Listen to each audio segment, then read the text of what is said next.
संजय सेठ यहाँ के नहीं हैं। हाँ। और जयराम महतो जो है काफी जागरूक कर रहे हैं लोगों को कि बाहरी लोगों को वोट नहीं देना है। हाँ। तो आप कह रहे हैं कि संजय सेठ बात को मानते हैं कि बीजेपी के कोई भी नेता के ऊपर ईडी और सीबीआई नहीं लगती है? देखिए, अच्छा, ये सरकार यहाँ की नीतियाँ जो है बना रही थी 1932 के तहत, यहाँ से पारित भी हुआ था, लेकिन जो है राज्यपाल उसको खारिज कर दिए थे। हाँ। तो अभी जेएमएम का भी वही बने। अच्छा, केजरीवाल के लोगों का कहना है कि बीजेपी जो है जो अपोजिशन लोग होते हैं उनको ही समाप्त करना चाहती है ताकि लोकतंत्र खत्म हो जाए और अपने मतलब लोगों को मजबूर होकर बीजेपी को वोट देना। देखिए, आप अच्छा काम करिए, आपको बीजेपी की ओर से क्या मिला है ये बता। देखिए, हमको जोहार सभी को। हम लोग रांची में मौजूद हैं और लोकसभा का चुनाव जो है उसका बिगुल बज चुका है। 25 मई को उसका चुनाव है और आप देखने जाइएगा तो उसका माहौल जो है काफ़ी गरमाया हुआ है। इसी बीच एक भैया हमारे साथ मिले हैं, इनसे थोड़ा सा जानने का प्रयास करेंगे कि किस तरह से जो है राजनीति, आजकल की राजनीति कैसे चेंज होती जा रही है। लोगों का जो विकास करने का बात करते हैं आगे जाकर वो कर नहीं पाते हैं। भैया, सबसे पहले आपको स्वागत है हमारे चैनल में। धन्यवाद। क्या नाम हुआ आपका? मेरा नाम हुआ गोविंदा कुमार। कहाँ से हैं? वैसे हम रहने वाले पलामू डिस्ट्रिक्ट के हैं, रांची में 2008 से रह रहे हैं। क्या करते हैं? एक हम हैं shooting coach, rifle shooting coach है, बच्चे को ट्रेनिंग देते हैं राइफल का। पढ़ाई लिखाई? ग्रेजुएशन किए हुए हैं। तो क्या लग रहा है इस बार लोकसभा का चुनाव की बात करें तो रांची में आप रहते हैं तो रांची की ही बात करेंगे। रांची में अभी तक प्रत्याशी कांग्रेस की देने की बात हो रही है, सुब्रतकांत सहाय है और एक रामटहल चौधरी जी हैं और बीजेपी की ओर से संजय सेठ को ही दे दिया गया है और एक विकल्प पार्टी जो आई है जयराम महतो की, जानते होंगे। तो किसका चर्चा सबसे ज्यादा देखने को मिल रहा है? देखिए, सुबोधकांत सहाय पिछले 2 लोकसभा चुनाव हारे हुए हैं। रामटहल चौधरी जी पिछले लोकसभा में उनको बीजेपी टिकट दी नहीं, निर्दलीय वो लड़े, वो हार गए। संजय सेठ को पहली बार टिकट दिया गया जो रांची क्षेत्र के है नहीं, फिर भी वो बीजेपी के नाम पर वो जीते। इस बार भी उनको टिकट दिया गया है और जो चांस है रांची में बीजेपी का जो पकड़ है, संजय सेठ बिल्कुल निकल रहे हैं। हाँ, मतलब आपका कहना है कि रांची से जो है संजय सेठ निकल जाएंगे? संजय सेठ निकले क्योंकि वो जब उनको पूरा रांची कोई जानता नहीं था, पिस्का मोड़ उनको जानता नहीं था, बीजेपी के टिकट बीजेपी के नाम पे वो चुनाव निकाल लिए हैं। बीजेपी फिर से उन पे दाव लगाई है और इस बार फिर वो निकालेंगे। सुबोधकांत सहाय वो अब उनका एक नाम था, अब वो था हो गए हैं, अब दोबारा वो आने वाले हैं नहीं, क्योंकि 10 साल अगर आप राजनीति से दूर रहते हैं तो फिर आपका पकड़ बनाने में आपको समय लगता है। रामटहल चौधरी जी पिछले 2014 लोकसभा में बीजेपी इनको टिकट दी, वो जीते। उनको लगा कि फिर से अगर बीजेपी टिकट नहीं देती है तो निर्दलीय हम जीत लेंगे, लेकिन ऐसा नहीं हुआ और इस बार भी वैसा नहीं होगा। संजय सेठ हैं, संजय सेठ इस बार दोबारा। आपने कहा कि संजय सेठ यहाँ के नहीं हैं। हाँ। और जयराम महतो जो है काफी जागरूक कर रहे हैं लोगों को कि बाहरी लोगों को वोट नहीं देना है। हाँ। तो आप कह रहे हैं कि संजय सेठ जीतेंगे? देखिए, जयराम महतो जी वो सिर्फ गांव में ही रह गए हैं, वो शहर की तरफ कदम बढ़ाए नहीं। जब तक आप अपना नाम शहर में और गांव में छाप नहीं छोड़ते हैं, आपका पकड़ नहीं बनेगा। आप पकड़ नहीं बना पाएंगे तो ये लोकसभा चुनाव है, विधायकी चुनाव है नहीं। विधायकी चुनाव में अगर आप गांव अगर आप कवर कर लिए हैं तो आप सीट निकाल सकते हैं, लेकिन एमपी के चुनाव में, लोकसभा के चुनाव में वैसी बात है नहीं। जितनी पकड़ आपको गांव में है उतनी ही पकड़ आपको शहर में बनाने पड़ेगी अगर आपको एमपी बनना। लेकिन एक बात है कि झारखंड में जो है गांव से ज्यादा तो शहर नहीं है, शहर तो गिने चुने ही है, गांव में ज्यादा लोग हैं। तो गांव के लोग जागरूक हो चुके हैं तो इसमें तो जीत की जो परसेंटेज है वो उनका बन सकता है। देखिए, अगर शहर ठीक है, अगर गांव ज़्यादा है शहर कम है, तो आपको हर एक एरिया को, हर एक लोगों को, चाहे वो विद्यार्थी हो, व्यवसायी हो या फिर ये मजदूर हो, आपको हर एक जगह में पकड़ बनाना है अगर आप जीतना चाहते हैं तब। जयराम महतो जी, उनका इंटरव्यू देखता हूँ, उनका जो नाम है, जिस तरह वो आंदोलन करते हैं वो पसंद हैं, लेकिन आप बाहर निकलिए गांव से, अपना पकड़ बनाइए और पकड़ बनाकर आप जो आपका पार्टी है उसको नेशनल स्तर पर, राष्ट्रीय स्तर पे उसको खींचकर लाइए या फिर झारखंड स्तर पे आप एक मुकाम बनाइए कि आपका पार्टी है, पार्टी का वजूद है, झारखंड में भी है और हर जिला में आपको बनाने का कोशिश करना होगा। आप एक जगह पे रहकर आप कितना भी आंदोलन करते हैं तो वो मतलब आप सक्सेसफुल नहीं हो पाएंगे। आपकी बातों से लग रहा है कि आप बीजेपी समर्थक हैं, लेकिन आप एक न्यूट्रल ग्रामीण हो के आप जवाब दीजिए कि इस बार क्या मुद्दा होगा देखिए मुद्दा हर बार होता रहा है रोजगार का। गांधी परिवार 1947 से कहते आई है कि गरीबी हटाओ, गरीबी हटाओ, गरीबी हटाओ।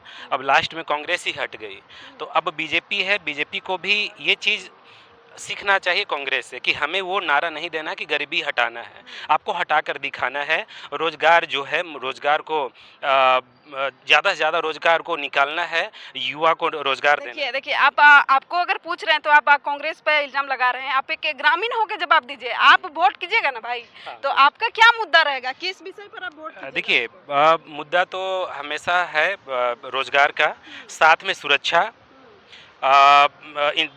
डेवलपमेंट। इस क्षेत्र में डेवलपमेंट होना चाहिए, जैसे रोजगार के क्षेत्र में भी, ग्रामीण क्षेत्र में भी डेवलपमेंट होना चाहिए। जैसे अभी झारखंड में 2-3 तो एम्स मिल ही गए हैं नरेंद्र मोदी की तरफ से। और अभी रांची में आप देख रहे हैं 3-4 फ्लाईओवर का काम चल रहा है। अच्छा, आप पढ़ाई के बारे में कुछ बोलिएगा। पढ़ाई के बारे में देखिए एम्स भी है, और ज़्यादा से ज़्यादा छात्र जो तैयारी करते हैं, रांची में तो सेंट्रल लाइब्रेरी है यहाँ पर। बुंडू की अगर बात करें, यहाँ से 40 किलोमीटर की दूरी है। वहाँ पर थोड़ा सा टाउन में चेंज होते जा रहा है वो, लेकिन आज तक किसी नेता को वहाँ पर नहीं दिखा। एक अनुमंडल भी है, लेकिन वहाँ पे एक छोटा सा लाइब्रेरी कोई नहीं खोल रहा है। देखिए वो तो उस क्षेत्र के ग्रामीण को इसके इस बात पर उनको तो विरोध करना चाहिए, आंदोलन करना चाहिए। अगर आप वोट दे रहे हैं, आपके क्षेत्र में अगर विकास नहीं है, तो आपके क्षेत्र के जो भी सांसद है, चाहे वो बीजेपी के हो, कांग्रेस के हो, या किसी अन्य पार्टी के हो, उनका विरोध करना चाहिए। ये तो उस क्षेत्र के, अगर आप जागरूक नहीं है, आप सिर्फ वोट देने से मतलब है, आपको चाहिए कि नहीं मेरा जाति धर्म का जीते, तो आपका विकास भी जाति धर्म के नाम पर ही होगा। अस्पताल, लाइब्रेरी और पुस्तकालय के नाम पर नहीं होगा। अच्छा, मतलब बीजेपी जो है इस बार भी जाति और धर्म के नाम पर ही वोट लेगी। देखिए बीजेपी जाति धर्म के नाम पर अगर वोट लेती तो अभी ईद भी चल रही है, तो बीजेपी वाले इफ्तार पे इफ्तार देते रहते हैं। बीजेपी वाले तो इफ्तार पार्टी का विरोध करते हैं जी, कहाँ कोई नहीं दिखता। यही तो जाति धर्म का नहीं है। बीजेपी हर एक पार्टी के लिए, जैसे मोदी जी का और भारतीय जनता पार्टी का कहना है कि सबका साथ सबका विकास, तो इसमें जाति धर्म का कोई जगह नहीं है। अच्छा, चलिए और थोड़ा सा बात करते हैं रामटोल चौधरी जी का। वो अभी कांग्रेस में चले गए हैं। और जिस पार्टी के नाम पर उनको वोट मिला था, उनको ही गाली दे दे के लोगों को वोट मांगना पड़ेगा। देखिए ये तो रामटहल चौधरी जी का है। जैसे बीजेपी का है कि आप अगर आपका उम्र 75 साल हो गया तो आपको राजनीति से संन्यास लेना है। अगर आप ज़बरदस्ती जगह बनाइएगा तो पार्टी का जो चलते आ रहा है वो आपको रखेगी नहीं। अच्छा, 75 साल हो गया रामटहल चौधरी जी का। अब देखिए अब बीजेपी क्यों हटाई है, ये तो उनका काम नहीं होगा या उनका उस तरह का। आपने बोला कि 75 साल हो गया, आपको राजनीति से संन्यास लेना चाहिए, तो मोदी जी का भी तो हो गया। नहीं, मोदी जी अभी 72 साल के हैं, 75 साल उनका 2028 में होगा। उसके बाद वो संन्यास लेंगे, फिर मेंटर बनेंगे, पार्टी को कैसे आगे लेके जाना है उस पर विचार व्यक्त अपना समय समय करते रहेंगे। अच्छा, ये भैया काफ़ी ख्याल रखते हैं। तो और थोड़ा सा सवाल कर रहे हैं झारखंड के विकास पर। क्या आपको लग रहा है कि झारखंड इतना दिन हो गया, 24 साल, आप भी झारखंड के ही हैं क्या बाहर के हैं? नहीं, झारखंड के। 24 साल हो गया बिहार से अलग हुआ, लेकिन यहाँ के आदिवासी की बात करें तो अगर आप जंगल झाड़ में जाइएगा तो आज भी महुआ चुनते हुए लोग नजर आते हैं। क्या विकास किया है? देखिए जैसे 5 साल तो झारखंड मुक्ति मोर्चा की सरकार रही, तो अब जेएमएम खुद करप्शन करने में, भ्रष्टाचार करने में संलिप्त है। तो जब आदिवासी सरकार होकर आदिवासी का भलाई नहीं कर पा रहे हैं, तो ये तो आदिवासियों को सोचना चाहिए कि आप किसे चुने हैं। ये जेएमएम की जितने भी अब बताइए कि मुख्यमंत्री, जेएमएम वाले कहते हैं कि बीजेपी हमको कुछ काम करने नहीं देती है। तो फिर जब काम नहीं करने दे रही तो आप उतर जाइए कुर्सी से। आप कुर्सी से उतर जाइए। जैसे हमारे मुख्यमंत्री हेमंत सोरेन उतर गए, आज जेल में बंद है। क्यों बंद है जेल में? आपको क्यों रखा? जेल में बंद होने का बात कर रहे हैं। उसका कहना है कि हमको बीजेपी जो है ईडी और सीबीआई का सहारा लेके जो है हमको जेल में डाल दिया। देखिए अगर ईडी सीबीआई का जेल है नहीं, जेल में अगर कोई भी व्यक्ति जाता है तो जज के ये कलम से। अगर आप भ्रष्टाचार किए हैं तो ईडी और सीबीआई में इतना ताकत है नहीं कि आपको जेल में रख दे।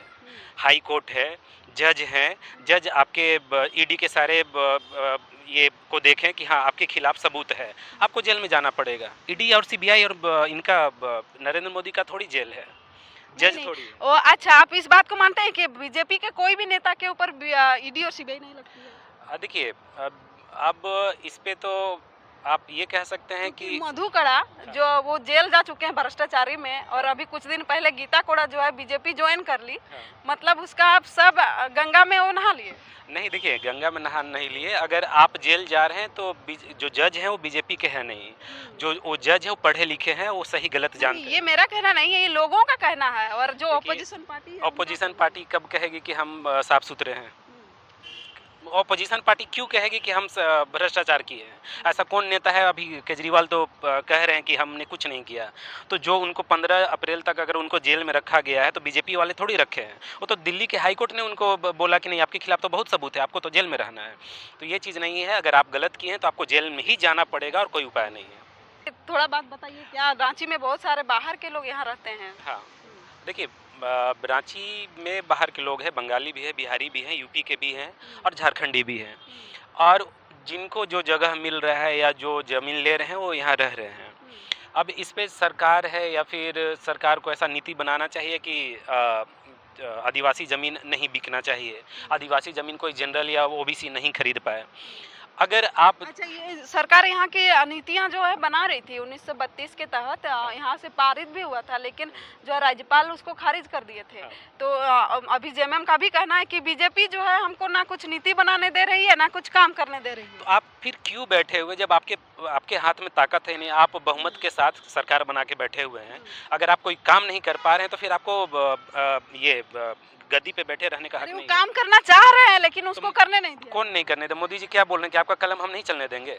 आप भ्रष्टाचार करके जेल कैसे चले गए? वो भ्रष्टाचार करने के लिए मोदी जी आपको बोले थे कि ये भ्रष्टाचार करिए, काम करने के लिए आपको मोदी जी मना कर दे रहे हैं। ये बहाना है। जब जिन व्यक्ति से काम नहीं हो पाता है उनको बहाना चाहिए। केजरीवाल को कोई नीति उसके पास था नहीं, उनको सीधा दारू दिखा, महल्ले महल्ले दारू दुकान खुलवा दिए, साइड से पैसा लेके आज जेल में बैठे हुए हैं। वो आए थे भ्रष्टाचार खत्म करने, सबसे बड़ा भ्रष्टाचारी वही बन गए, हमारे मुख्यमंत्री जी वही बने। अच्छा, केजरीवाल के लोगों का कहना है कि बीजेपी जो है जो अपोजिशन लोग होते हैं उनको ही समाप्त करना चाहती है, ताकि लोकतंत्र खत्म हो जाए और अपने मतलब लोगों को मजबूर होकर बीजेपी को वोट देना पड़े। देखिए, आप अच्छा काम करिए, आपको कोई नहीं उतारेगा गद्दी से, चाहे बीजेपी हो या कांग्रेस हो। आप अच्छा काम करेंगे, जनता आपको चाहेगी, जनता आपको प्यार करेगी, जनता आपको वोट देगी। जब आप काम ही नहीं कर पाएंगे तो जनता आपको क्यों बैठाएगी? अब इतना लोग, आदिवासी लोग इतना ये पहली बार अबुआ सरकार बना है, कहाँ खरा उतर पाए हेमंत सोरेन? खरा उतर पाते तब आदिवासी के हित में काम करते। आज क्यों महुआ बिन रहे हैं? क्यों नहीं आप गांव-गांव काम क्यों नहीं कर पाए? आपको कौन रोका?